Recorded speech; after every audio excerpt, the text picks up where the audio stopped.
চলে এলাম দুপুরবেলার একটা লাঞ্চ ভিডিও নিয়ে। সেদিন মেনুতে ছিল 2 রকমের মাছ, শাক ভাজা, পুঁই বিচি ভাজা আর সাথে বেগুন পোড়া, যেটা সব বাঙালিরই ভীষণ পছন্দের। তার মধ্যে যদি গরম গরম ধোয়াটা ভাত থাকে তাহলে তো কথাই নেই।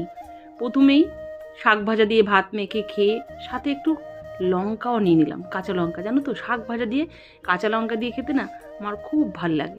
যাই হোক, শাক ভাজা দিয়ে খাওয়া হলে এবার নিলাম বেগুন পোড়া। গরম গরম ভাতে বেগুন পোড়া দিয়ে ভাত খেতে একটা আলাদাই আনন্দ।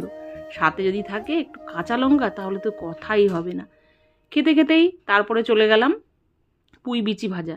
ছোটোবেলায় আমার মা বানাতো, এটা না খুব ভালো লাগতো, তখন ভালো লাগতো, এখনও ভালো লাগে, কারণ এটা দিয়ে ভাতটা মাখলে ভাতটা বেশ লাল লাল হয়। তারপর চলে গেলাম একদম আমুদির ঝাল, যেটা পেঁয়াজ টমেটো দিয়ে বানিয়েছিলাম। শীতকালে তো আমুদি মাছটা খুব ভালো পাওয়া যায় আর খেতেও ভালো লাগে।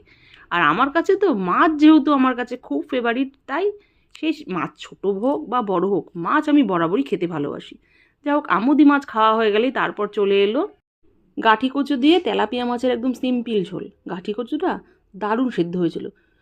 আমার না মাঝে মাঝে যখন আলু দিয়ে মাছের ঝোল খেতে খেতে না মনে হয় একঘেয়ে হয়ে যায়, তখন একটু আমি অন্যরকম সবজি দিয়ে ট্রাই করি। তোমরাও কি বাড়িতে এরকম করে করো?